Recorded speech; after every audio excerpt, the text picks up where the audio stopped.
Hi guys, welcome back to our channel. இன்னைக்கு நம்ம இந்த தாய் ட்ராமாவோட 23rd பார்ட் தான் பார்க்க போகிறோம். சரி வாங்க இப்போ நம்ம வீடியோக்குள்ளே போயிடலாம். லாஸ்ட் எபிசோடில் பார்த்தீங்கன்னா ரோஸ் வந்துட்டு மேவை போய் மீட் பண்ணி வின்னை பிடிக்கிறதுக்காக ஹெல்ப் பண்ண சொல்லி கேட்டு இருந்திருப்பா.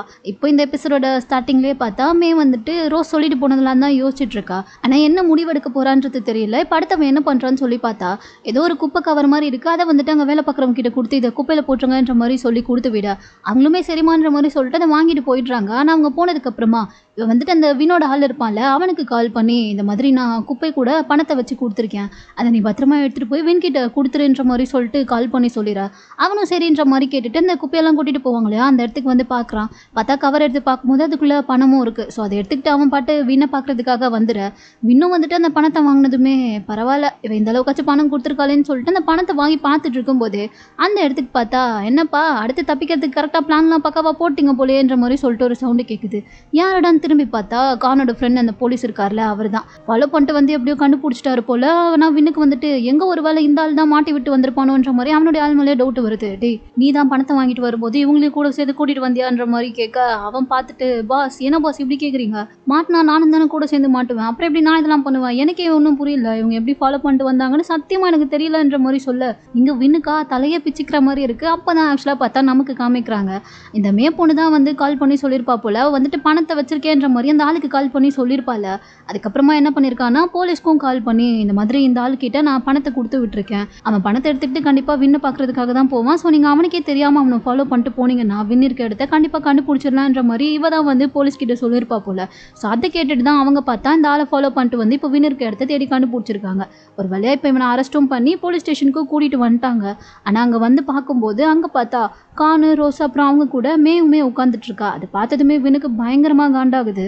அப்போ தான் அவனுக்கு புரியுது இவ தான் நம்மளை மாட்டி விட்டுருக்கான்னு சொல்லிட்டு. ஸோ அவகிட்டே கேட்குறான் மே அப்போ நீ தான் என்னை மாட்டி விட்டியான்ற மாதிரி கேட்கும்போது அவள் அப்படியே ரொம்ப பாவமாக மூஞ்சி வச்சுக்கிட்டு ஆமாம் வின் எனக்கு என்ன பண்ணுறதுன்னு தெரியல, உங்களை காப்பாற்ற எனக்கு வேறு வழியும் இல்லை, அதனால தான் நான் இப்படி பண்ணிட்டேன்ற மாதிரி சொல்ல இவனுக்கா கொலவெறி ஆகுது. அதனால என்ன பண்ண முடியும், அமைதியாக அப்படியே போலீஸ் உள்ளே கூட்டிகிட்டு வந்துடுறாங்க. இப்போ அவனை இன்வெஸ்டிகேட் பண்ணுறதுக்காக போலீஸ் வரும்போது இவன் என்னடா நான் ரொம்ப கேஷுவலாக நான் என் லாயர்கிட்ட பேசணுன்ற மாதிரி சொல்கிறான். அதை கேட்டதுமே அந்த கானோட ஃப்ரெண்டு போலீஸ் இருக்கார்ல அவர் வந்துட்டு உனக்கெல்லாம் கண்டிப்பாக லாயர்கிட்டலாம் கூட்டிகிட்டு போய் பேச வைக்க முடியாது, அது மட்டும் இல்லாமல் உனக்கு பெயில் கிடைக்கவும் வாய்ப்பு இல்லை, ஏதோ மே வந்துட்டு உன் கூட சும்மா சின்னதாக தப்பு பண்ணுறதுக்கு ஹெல்ப் மட்டும் தான் பண்ணிட்டு இருந்தா, அதனால தான் அவளுக்கு பெயில் கிடச்சிது, ஆனால் உனக்கு வாய்ப்பே இல்லை, ஏன்னா நீ பண்ண எல்லா தப்புக்கும் எங்ககிட்ட பக்காவான எவிடன்ஸ் இருக்குது, ஸோ உன்னை லாயர்கிட்டலாம் பேச வைக்க முடியாதுன்ற மாதிரி அவர் ஸ்ட்ரிக்டாக சொல்லிடுறாரு. இவனுக்கு என்ன பண்ணுறதுனே தெரியல, இப்போ எப்படிறா இங்கேருந்து தப்பிக்கிறதுன்ற மாதிரி மண்டையை பேசிட்டு உட்காந்துட்டு இருக்கும்போது இவனை பார்த்து பேசுறதுக்காகவே மே வரா. அவளை பார்த்ததுமே இவனுக்கு செம்ம காண்டாகுது. இப்போ நீ எதுக்கு இங்கே வந்த, அதை என்னை மாட்டி விட்டுட்டல, அப்புறம் என்ன இன்னும் என்னை பார்க்க வரேன்ற மாதிரி கேட்கும்போது என்ன வின் ஏன் நீங்கள் இவ்வளோ கோவப்படுறீங்க, எனக்கு வர வழி தெரியல, நான் தான் அப்போவே சொன்னேன்ல, நீங்கள் இப்போவே போலீஸ்கிட்ட சரண்டர் ஆனால் மட்டும்தான் உங்களுக்கு குறைஞ்ச தண்டனையோடு உங்களை வெளியே விடுவாங்க, அதுக்காக தான் நான் இப்படி பண்ணிட்டேன், ஏன்னா எனக்கு உங்கள் கூட ஒன்றா வாழணும், அப்புறம் நம்ம வாழ்க்கை என்ன ஆகுறதுன்ற மாதிரி சொல்லிட்டு அவள் பாட்டுக்கு அந்த குழந்தைய பற்றி பேசிகிட்டு இருக்கா. இவன் நான் செம்ம வெறியாகிறான், என்ன குழந்தை அதெல்லாம் என்னால் இதுக்கப்புறம்லாம் உன் கூட சேர்ந்து வாழ முடியாது, நீ தான் நான் என்ன ஆனாலும் பரவாயில்லன்னு சொல்லிட்டு என்னை போலீஸ்கிட்ட மாட்டி விடுற அளவுக்கு வந்துட்டல, அப்புறம் என்ன எனக்கு அதுக்கப்புறம் யாரும் முக்கியம் கிடையாது, ஸோ அதனால் இனிமேல் என்னால் உன் கூட சேர்ந்துலாம் வாழ முடியாது, அது மட்டும் இல்லாமல் அந்த குழந்தையோ நீ அபார்ட்டே பண்ணிடுன்ற மாதிரி சொல்லிட்டு அவன் பாட்டுக்கு கொஞ்சம் கூட மனசாட்சி இல்லாமல் சொல்லிட இந்த பொண்ணுக்கு அதை கேட்டோன்னே பயங்கரமாக அழுகியும் வந்துடுது. என்ன வின் இப்படிலாம் ஏன் பேசுகிறீங்க, நான் உங்களுக்காக தானே இதை பண்ணேன், நீங்கள் ஏன் இதை தப்பாக புரிஞ்சுக்கிட்டு இப்படி பேசுகிறீங்கன்ற மாதிரி கேட்கும்போது என்ன எனக்காக பண்ண, என்னை இப்படி போலீஸ்கிட்ட மாட்டி விட்டுறது தான் எனக்காக பண்ணதா, நீ எனக்கு உதவி பண்ணணும்னு சொல்லி நினச்சிருந்தீன்னா என்னை தப்பிக்க வைக்க தானே நீ ஹெல்ப் பண்ணியிருக்கணும், ஆனால் நீ எனக்கே தெரியாமல் என்னை போலீஸில் மாட்டி விட்டுருக்க, இது எவ்வளோ பெரிய நம்பிக்கை துரோகம், இதை நான் எப்பயுமே மறக்கவே மாட்டேன், இதுக்கப்புறம் என்னை பார்க்க கூட நீ வராதன்ற மாதிரி சொல்லிட்டு அவளை பயங்கரமாக திட்டி வீட்டே அனுப்பிடுறான். அவளால் அதுக்கப்புறம் எதுவுமே பேச முடியல, புரிஞ்சு போச்சு இவன் இதுக்கப்புறம் திருந்த போகிறதும் கிடையாதுன்னு சொல்லிட்டு. ஸோ ஒரு மாதிரி ஃபீல் பண்ணிட்டே வெளியே வரா. வெளியே தான் பார்த்தா ரோஸும் நின்றுட்டுருக்கா. அவளுக்குமே புரியுது அழுகிறத பார்க்கும்போதே அந்த வீணை என்ன சொல்லியிருப்பான்னு சொல்லிட்டு. ஸோ ரோஸ் தான் வந்துட்டு ஃபீல் பண்ணாத, அதெல்லாம் ஒன்றும் கிடையாது, நம்ம பார்த்துக்கலாம், நீ இதுக்கப்புறம் எதை நினச்சும் கவலைப்பட வேண்டாம், நீ இனிமேல் ஏன் கூடிய இருன்ற மாதிரி சொல்லிட்டு மேற்கு ஆறுதலாக பேச அவளுக்கு ரொம்ப கஷ்டமாயிருது. இந்த பொண்ணுக்காப்பா நம்ம இவ்வளோ தப்பு பண்ண பார்த்தோன்னு சொல்லிட்டு அப்படியே அவளை ஹக் பண்ணிட்டு பயங்கரமாக அழுக ஆரம்பிச்சிடுறா. சாரி ரோஸ், உனக்கு நடந்த தப்பு எல்லாத்துக்குமே நானும் ஏதோ ஒரு வகையில் காரணம் தான், ஆனால் அது எதையுமே மனசில் வச்சுக்காம நீ எனக்காக இந்த அளவுக்கு யோசிக்கிறல, அதுவே எனக்கு ரொம்ப கஷ்டமாக இருக்குது, இதுக்கப்புறம் நான் எந்த தப்புமே பண்ண மாட்டேன், இதுக்கு முன்னாடி நான் பண்ண தப்பு எல்லாத்துக்குமே சேர்த்து வச்சு இப்போவே நான் உங்ககிட்ட மன்னிப்பு கேட்குறேன்ற மாதிரி சொல்லிட்டு ரெண்டு பேரும் ஃபீல் பண்ணிட்டு இருக்கா. எப்படி ஒரு வழியாக பார்த்தா இவங்க அப்படியே இங்கே வந்துட்டு சமாதானம் ஆயிடுறாங்க.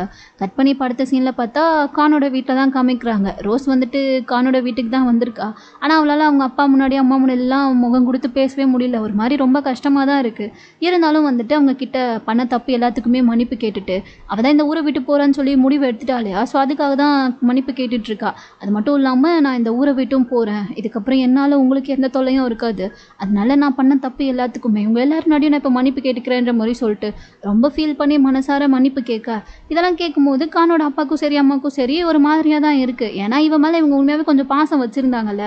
என்னதான் பொண்ணு இல்லைன்னு சொல்லி முன்னாடியே வந்துட்டு கானோட அப்பாவுக்கு தெரிஞ்சாலும் இவ வந்து அவரை ரொம்ப நல்ல விதமாக தானே பார்த்துக்கிட்டா. ஸோ அதனாலே அவருக்கு பார்த்தா ரோஸ் மேலே தனிப்பட்ட பாசம் இருக்குது. ஆனாலும் அவளே போகிறேன்னு சொல்லும்போது இவரால் வந்துட்டு தடுக்க முடியல. ஏன்னா அவர் என்ன நினைக்கிறாருன்னா அந்த பொண்ணு இங்கேருந்து போகிறதே கொஞ்சம் நல்லதுன்னு நினைக்கிறாரா என்னன்றது தெரியல. ஸோ எதுவுமே பேசலை. நீங்கள் கிளம்பி போகிறேன்னு சொல்லி முடிவு பண்ணிட்டீங்க தான், ஆனால் உடனே போகணுன்னு அவசியம் இல்லை, கொஞ்ச நாள் நீங்கள் தங்கிருந்துட்டு பொறுமையாகவே கிளம்பி போங்கன்ற மாதிரி சொல்லிட்டு அவர் பாட்டுக்கு அங்கேருந்து கிளம்பி போயிடுறாரு. ஆனால் ரூமுக்கு வந்ததுக்கப்புறமா அவரே ஒரு மாதிரி யோசனையில் தான் இருக்கார் போல். ஸோ அதனால் கானோட அம்மா கிட்ட கேட்குறாரு, என்னடி அந்த பொண்ணு பாட்டுக்கு கிளம்பி போகிறேன்னு சொல்லிட்டா, ஆனால் அவன் அப்படி சொல்லும்போது உன் பையன் முகமே சரியில்லையேன்ற மாதிரி சொல்லிட்டு கானை பற்றி கேட்க, இவங்க அம்மாவுக்கு தான் ஆல்ரெடி அந்த டவுட் இருக்குல்ல. ஸோ அதனால் இருந்துட்டு போட்டோம், அவன் முகம் எப்படி இருந்தால் என்ன, அவன் அப்படி தான், அவனுக்காகலாம் நீங்கள் எதுவும் யோசிக்க வேண்டாம், கொஞ்ச நாள் போனால் அவனே சரியாயிடுவான்ற மாதிரி சொல்ல, எனக்கு என்னவோ அவன் கொஞ்ச நாள் போனால் சரியாவான்ற மாதிரிலாம் தோணலையே, பேசாமல் அந்த பொண்ணை இங்கேயே இருக்க சொல்லிடுவோமான்ற மாதிரி கேட்க, வேண்டாங்க இப்போதைக்கு அவள் இங்கே இல்லாமல் இருக்கிறது தான் நல்லது, அதுதான் நமக்குமே கொஞ்சம் நிம்மதியாக இருக்கும்னு நினைக்கிறேன். சரி அவங்க சொல்லிடுற, எனக்கும் அது சரின்னு தான் தோணுது, புரியுது, ஆனால் உன் பையனுக்கு புரியலையே, இப்போ அவனை என்ன பண்ணுறது, அவன் முகமே சரியில்லையே, எனக்கு என்னவோ அது கொஞ்சம் டவுட்டாக தான் இருக்குன்ற மாதிரி கேட்க, எப்படி வேணாலும் இருந்துட்டு போட்டோம், ஆனால் அவன்கிட்ட போய் நீங்கள் எதுவுமே கேட்காதீங்க, கொஞ்ச நாள் அவன் அப்படி இப்படி இருந்தாலும் அதுக்கப்புறமா அவனே சரியாயிடுவான், அதுக்குள்ளே நம்ம அவனுக்கு இன்னொரு பொண்ணியை பார்த்து கல்யாணம் பண்ணி வச்சிருவோன்ற மாதிரி இவங்க இப்படி பேசிகிட்டு இருக்கா. அப்பாவுக்கு வந்துட்டு அவன் அப்படிலாம் மாறுவான்னு தோணலை தான், பட் இருந்தாலும் என்ன பண்ணுறதுன்னு தெரியாமல் அவர் ஒரு மாதிரி யோசனையிலேயே தான் இருக்கார். இப்போ அன்றைக்கி நைட்டே பார்த்தா ரோஸ் வந்துட்டு அதான் அடுத்த நாளே பேங்காக் கிளம்ப போகிறாள். அதனால இப்போ ஸ்டார்டிங் வந்து புதுசில் இவங்க வீட்டு முன்னோர்கள் எல்லாம் ப்ரே பண்ண சொல்லி கேட்டிருப்பாங்கல்ல, அதனால இப்போ பார்த்தா அவங்க கிட்ட வந்துட்டு நான் பண்ணதும் தப்பு தான், உங்களுக்கு நான் பண்ணது எல்லாமே தெரியும்ல, நான் எந்த மாதிரி ஒரு சூழ்நிலை இருந்தேன்னு சொல்லி, அதனால எல்லாமே என்னை மன்னிச்சிருங்க, இதுக்கப்புறம் எந்த பிரச்சனையும் வராதுன்ற மாதிரி அவங்ககிட்டயும் மன்னிப்புலாம் கேட்டுட்ருக்கா. அப்படி ப்ரே பண்ணிட்டே சாமி அப்படி மன்னிப்பு கேட்டுகிட்டே ப்ரே பண்ணிட்டு இருக்கும்போது தான் அந்த இடத்துக்கு கரெக்டாக காணும் வந்துடுறான். இவளை பார்க்குறான். அவனுக்கு ஒரு மாதிரி ரொம்ப கஷ்டமாக இருக்குது. ஏன்னா இவன் இங்கேருந்து போகிறதுல அவனுக்கு தான் சுத்தமாக விருப்பமே இல்லையே. ஸோ ஒரு மாதிரி ஃபீல் பண்ணிவிட்டு அப்படியே அவளையே பார்த்துக்கிட்டு நிற்க, ரோஸ்மே வந்துட்டு அவனை பார்த்துட்டா.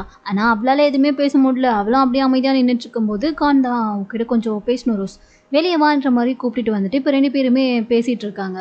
கான் வந்துட்டு டேரெக்டாக ஓப்பனாகவே சொல்லிடுறான், வேண்டாம் நீங்கள் இருந்து போக தேவையில்லை, இதுக்கப்புறமும் நீ இங்கேயே இருந்துரு, நம்ம எல்லாரும் இங்கேயே ஒன்றா ஹாப்பியாக இருக்கலான்ற மாதிரி சொல்ல, இவளுக்கு தான் மனசாட்சி வந்து உறுத்துது, நான் இங்கே இருந்தால் கண்டிப்பாக அவங்க எல்லாருக்குமே அது வந்துட்டு ரொம்ப கஷ்டமாக தான் இருக்கும், அதனால் அது எல்லாமே வேண்டாம், நான் எங்கள் வீட்டுக்கே திரும்ப போகிறது தான் நல்லது, அதனால நீங்கள் இங்கேயே இருக்க சொல்லி என்கிட்ட கேட்காதீங்கன்ற மாதிரி சொல்லிட்டு என்னை அப்படியே நீங்கள் முழுசாக மறந்துடுங்கன்ற மாதிரியும் சொல்ல, கானால் வந்துட்டு அதை ஏற்றுக்கவே முடியல. அது எப்படி நீ எல்லாத்தையுமே மறந்துடுன்னு சொல்லி இவ்வளோ ஈஸியாக சொல்லிடுற, உன்னால் அப்படிலாம் இருக்க முடியுமா, நீ எல்லாத்தையுமே ஈஸியாக மறந்துடுவியா, அப்படி மறந்துட்டு உன்னால் ஹாப்பியாக தான் இருக்க முடியுமான்ற மாதிரி கேட்க, இவளுக்கும் அது கஷ்டம் தான், அழுகிறா.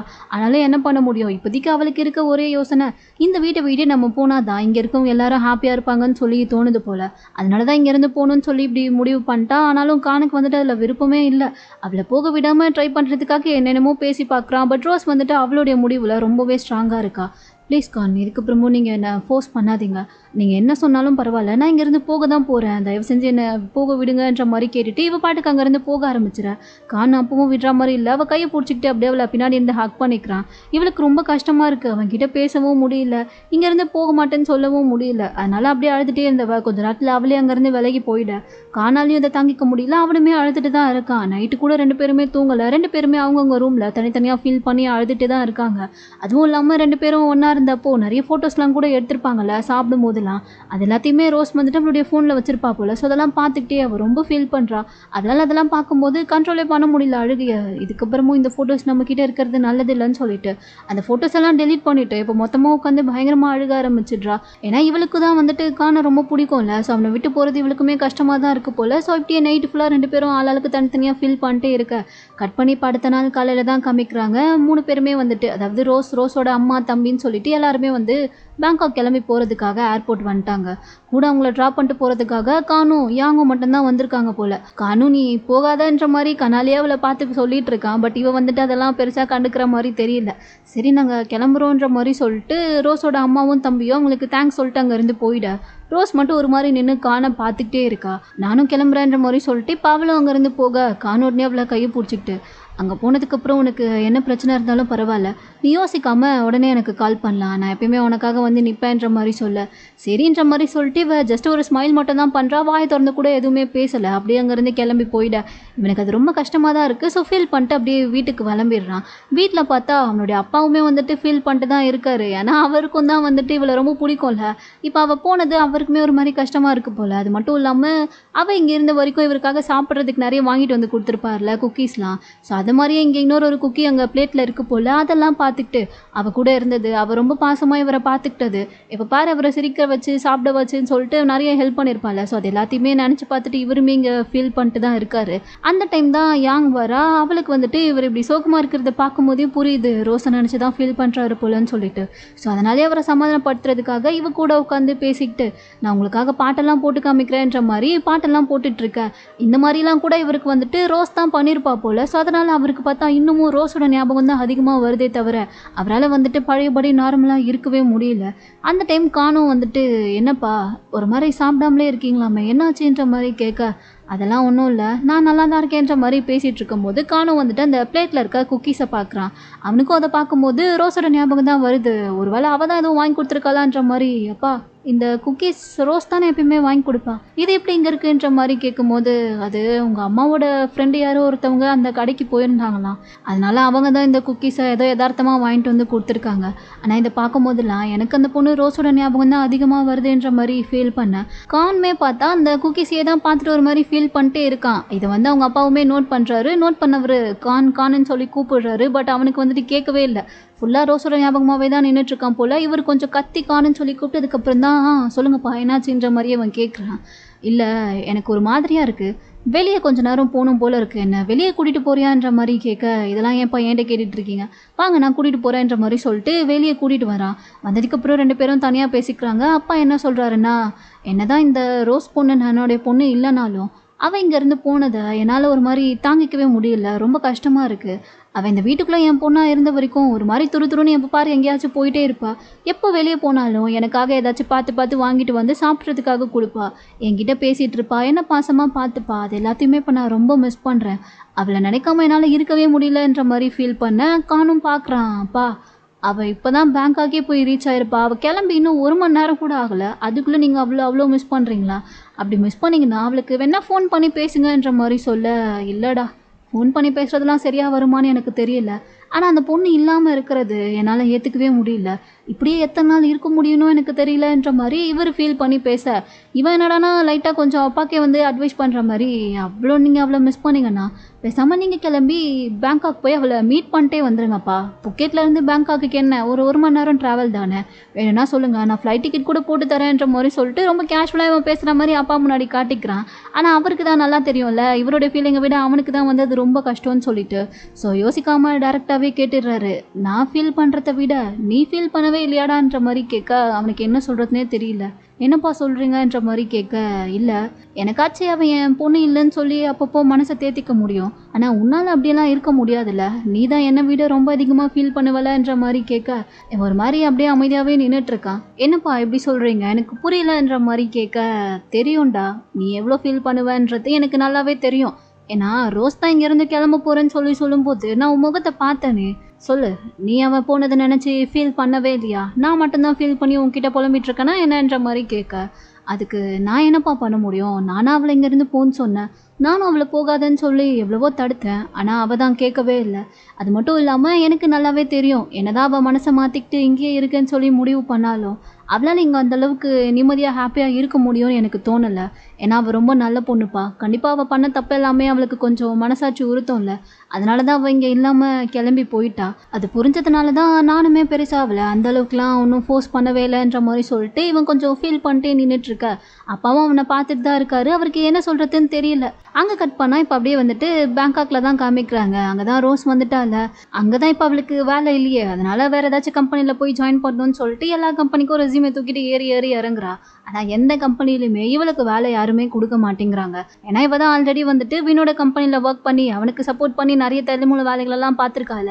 அந்த விஷயத்தை தான் அந்த வாடி பொண்ணு வந்துட்டு நியூஸ் சேனல் ஃபுல்லாக கொடுத்து பரப்பி விட்டாள். அதனால எல்லாருக்குமே இவளை வந்துட்டு நல்லா தெரியுது. அது மட்டும் இல்லாமல் வின் கம்பெனியில் ஒர்க் பண்ணதுன்னு சொல்லி சொன்னதுமே கண்டுபிடிச்சிடுறாங்க. அதனால யாருமே வந்துட்டு இவளுக்கு வேலை கொடுக்க ரெடியாகவே இல்லை. இந்த மாதிரி நீ தானே அந்த வின் கம்பெனியில் வேலை பார்த்த, அவர் கூட சேர்ந்து ஒரு குடும்பத்தையும் ஃப்ராட் பண்ணி ஏமாத்தின பொண்ணு நீ தானே, உன்ன மாதிரி ஒரு பொண்ணுக்கெலாம் எப்படிமா வேலை கொடுக்க முடியும்னு சொல்லிட்டு எல்லாருமே இவளை ரிஜெக்ட் பண்ணி அனுப்பிடுறாங்க. இவளுக்கு ரொம்ப கஷ்டமாக இருக்குது. அது மட்டும் இல்லாமல் இன்னொரு பக்கம் வின்னுக்கு வேற இவ காசெல்லாம் கொடுக்கணும்ல, அட்லீஸ்ட் அதையாச்சும் நம்ம கொஞ்சம் கொஞ்சமாக கொடுக்க ட்ரை பண்ணுவோம்னு சொல்லிட்டு வீடை விற்கிறதுக்காக ஏற்பாடு பண்ணிட்டுருக்கா போல். வீடையும் வந்துட்டு எல்லாருமே பார்க்குறாங்க. ஆனால் யாருமே வந்துட்டு வாங்கிக்கிறேன்னு சொல்ல மாட்டாங்க. ஜஸ்ட்டு பார்த்துட்டு இப்போ சொல்கிறேன் அப்புறம் சொல்கிறேன் நாளைக்கு சொல்கிறேன்ற மாதிரி இழுத்து அடிச்சுட்டு போயிட. இவளுக்கு எந்த பக்கம் திரும்பினாலும் எல்லாமே முட்டுக்கட்டையாக வந்து நிற்கிறது ரொம்ப கஷ்டமாக இருக்குது. ஸோ உட்காந்து அழுதுட்டுருக்கா. நான் ஏன் தான் இப்படிலாம் பண்ணியிருக்கேன்னு எனக்கே தெரியலம்மா, ரொம்ப கஷ்டமாக இருக்குது, எனக்கு வாழவே பிடிக்கலன்ற மாதிரி ஃபீல் பண்ணி அழுதுட்டுருக்க. அம்மா தான் சமாதானப்படுத்துகிறாங்க. அதெல்லாம் ஒன்றும் இல்லை, பொறுமையாயிரு, பார்த்துக்கலான்ற மாதிரி சொல்ல, இல்லைம்மா இதுக்கப்புறமா எனக்கு நம்பிக்கை இல்லை, யாரும் எனக்கு வேலையும் கொடுக்க மாட்டேங்கிறாங்க, வீடையும் விற்க முடியல, இப்போ நம்ம என்ன தான் பண்ணுறதுன்ற மாதிரி கேட்க, தம்பி தான் இதெல்லாம் ஒரு பெரிய விஷயமாக்கா, வேலைக்கு போனால் மட்டும்தான் நம்மளால் சம்பாதிக்க முடியுமா, அதெல்லாம் ஒன்றும் கிடையாது, பார்த்துக்கலாம், நீ எதை நினச்சும் ஃபீல் பண்ணாத, நான் உனக்கு சப்போர்ட் பண்ணுறேன்ற மாதிரி அவன் கொஞ்சம் ஆறுதலாக பேசவும் தான் இவளுக்கு லைட்டாக பரவாயில்ல, நமக்காக எல்லாருமே இருக்காங்களே சப்போர்ட் பண்ணுறதுக்குன்னு சொல்லிட்டு தைரியமே வர ஆரம்பிக்குது. அப்படியே கட் பண்ணி இந்த பக்கம் இப்போ வீணை தான் காமிக்கிறாங்க. ஒரு வழியாக அவனை வந்துட்டு கோர்ட்லேயும் ப்ரொடியூஸ் பண்ணிட்டாங்க போல். ஸோ ஜட்ஜும் வந்துட்டு அவன் பண்ண தப்பு எல்லாத்துக்குமே பக்காவான எவிடன்ஸும் இருக்கிறதுனால அவனுக்கு வந்துட்டு ஒரு 8 வருஷம் கிட்ட ஜெயிலில் இருக்க சொல்லி பனிஷ்மெண்ட்டையும் கொடுத்துட்றாங்க. இதனால அதை ஏற்றுக்கவே முடியல, செம்ம டென்ஷன் ஆகுறான். காணியே பார்த்துட்டு முறைச்சிக்கிட்டே இருக்க, பக்கத்தில் தான் மேவுமே கூட இருக்கா. அவள் தான் வந்துட்டு ஆறுதலாக பேசுகிறா. வின், நீ எதை நினச்சும் கவலைப்பட வேண்டாம், சீக்கிரமாகவே இந்த தண்டனை முடிஞ்சு வந்ததுக்கப்புறமா உனக்கு ஒரு நல்ல லைஃப் இருக்கும், நான் உன்னை நல்லா பார்த்துப்பேன், நீ நம்பு, எதை நினச்சும் ஃபீல் பண்ணாதேன்ற மாதிரி சொல்லிட்டு அவனுக்கு ஆறுதலாக பேச, இவன் நடனா அந்த பொண்ணை பிடிச்சி பயங்கரமாக திட்டிகிட்டு இருக்கான். ரொம்ப நடிக்காதடி, எல்லாமே ஒன்னால தானே, நான் இப்போ இந்த நிலைமையில் இருக்கேன்னா அதுக்கு காரணமே நீ தான், நீ தானே அந்த கான் கூடியும் ரோஸ் கூடியும் சேர்ந்துக்கிட்டு போலீஸ்கிட்ட என்னை மாட்டி விட்ட, இதை நான் என்றைக்குமே மறக்கவே மாட்டேன், இதுக்கப்புறம் என்னை பார்க்க வந்தேன்னு வச்சுக்கோ, அவ்வளோதான் உனக்குன்ற மாதிரி அந்த பொண்ணை பிடிச்சி கற்றுன்னு கத்த, போலீஸ் பார்த்துட்டு இவன் இப்படி கத்துறதுமே அவன் அங்கேருந்து கூட்டிகிட்டு போயிடுறாங்க.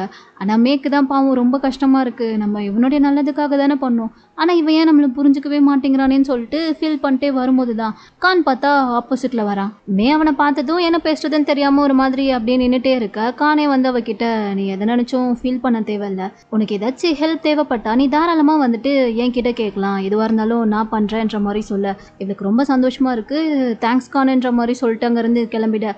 இங்கே பேங்காக்ல வந்துட்டு ரோஸோட தம்பி தான் அந்த ஃபுட் டெலிவரி வேலைலாம் பார்த்துட்டு இருந்திருப்பாள். ஸோ அதுக்கு வந்துட்டு இப்போ ரோஸ்மி கூட சேர்ந்து ஹெல்ப் பண்ண ஆரம்பிச்சிட்டா போல. ஸோ ஃபேமிலி எல்லாருமே சேர்ந்து தான் பண்ணிட்டு இருக்காங்க. அவங்க அம்மாவும் இந்த கூட இருக்க ஃப்ரெண்டும் வந்துட்டு ஏதோ ஃபுட்டெல்லாம் கொடுக்கணுன்றதுக்காக வெளியே வர, அப்போ தான் பார்த்தா வீட்டுக்கு வெளியே வந்துட்டு யாங் வந்திருக்கா.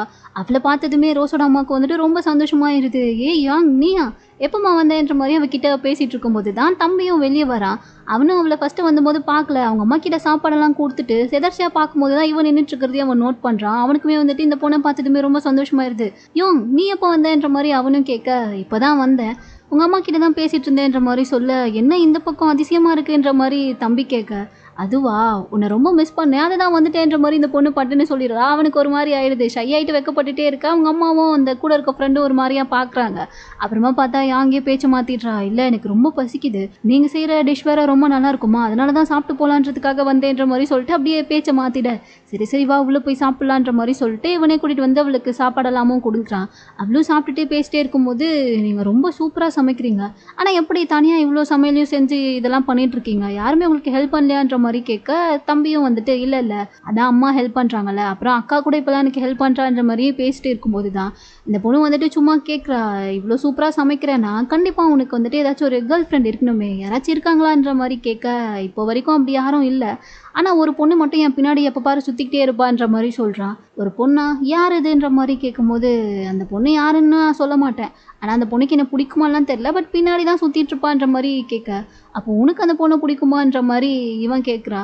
அதுக்கு தம்பியும் அப்படி சொல்ல முடியாது, பட் என்னால் எதுவுமே சொல்லவும் முடியாதுன்ற மாதிரி சொல்லிட்டு ஒன்றுமே புரியாத மாதிரி பேச இந்த பொண்ணுக்கு எதுவுமே புரியல. எப்பா கொஞ்சம் புரியுற மாதிரி ஏதாச்சும் சொல்றியான்ற மாதிரி கேட்கும்போது, இல்லை எனக்கு அந்த பொண்ணை பிடிக்கும் தான், ஆனால் அந்த பொண்ணுக்கு என்ன பிடிக்குமா என்னன்றது கொஞ்சம் டவுட்டாக தான் இருக்குது. ஆனால் ஒன்றே ஒன்று மட்டும் சொன்னா, என்னை மிஸ் பண்ணுறதா சொன்னான்ற மாதிரி சொல்ல இவளுக்கு அப்பவும் எதுவுமே புரியல. மிஸ் பண்ணுறதா சொல்லியிருப்பாங்களான்ற மாதிரி யோசிக்கும் போது தான் கொஞ்ச நேரத்துக்கு முன்னாடி நம்ம தானே அப்படி சொன்னோன்றது இவளுக்கு ஞாபகம் வருது. நீ யாரை சொல்கிற, என்னையா சொல்கிறேன்ற மாதிரி கேட்க இவன் ஆமான்னு சொன்னதுக்கப்புறமா இவளுக்கு பார்த்தா லைட்டாக வெக்கமே வர ஆரம்பிச்சிருச்சு. வெக்கப்பட்டவ அமைதியாக இருப்பான்னு சொல்லி பார்த்தா இருக்க எல்லா சாப்பாடையும் எடுத்து மொத்தமாக எடுத்து வச்சு சாப்பிட ஆரம்பிச்சிட்றா. இவனுக்கு வந்துட்டு இது என்னடா புது வெக்கமாக இருக்குது, வெக்கம் வந்தால் இப்படியா இவ்வளோ சாப்பிடுவாங்கன்ற மாதிரி சொல்லிட்டு அப்படியே சிரிச்சுக்கிட்டே அவளை பார்த்துட்டு இருக்க. அவள் உதட்டுலலாம் வேறு சாப்பாடு இருந்திருக்கும் போல். ஸோ அதெல்லாம் தொடச்சி விட்டுட்டு இருக்கவும் மறுபடியும் வெக்கம் வந்து இவ பார்த்தா சாப்பிட ஆரம்பிச்சிட்றா. ஸோ இப்படியே இந்த பக்கம் ஃபுல்லாக ஃபன்னாக போயிட்டுருக்க. இன்னொரு பக்கம் வந்துட்டு ரோஸ்க்கு தான் யாருமே வேலை கொடுக்கல, அதனால இப்போதைக்கு அவன் வந்துட்டு சின்ன பசங்களுக்குலாம் டியூஷன் எடுக்கலாம்னு சொல்லி முடிவு பண்ணியிருப்பா போல். அந்த மாதிரி இப்போ 2 பசங்களுக்கு டியூஷன்லாம் எடுத்து முடிச்சதுக்கப்புறமா இப்போ வரைக்கும் வேலை பார்த்து எந்த அளவுக்கு பணம் சேர்த்து வச்சிருக்கோன்னு சொல்லி பார்க்குறா.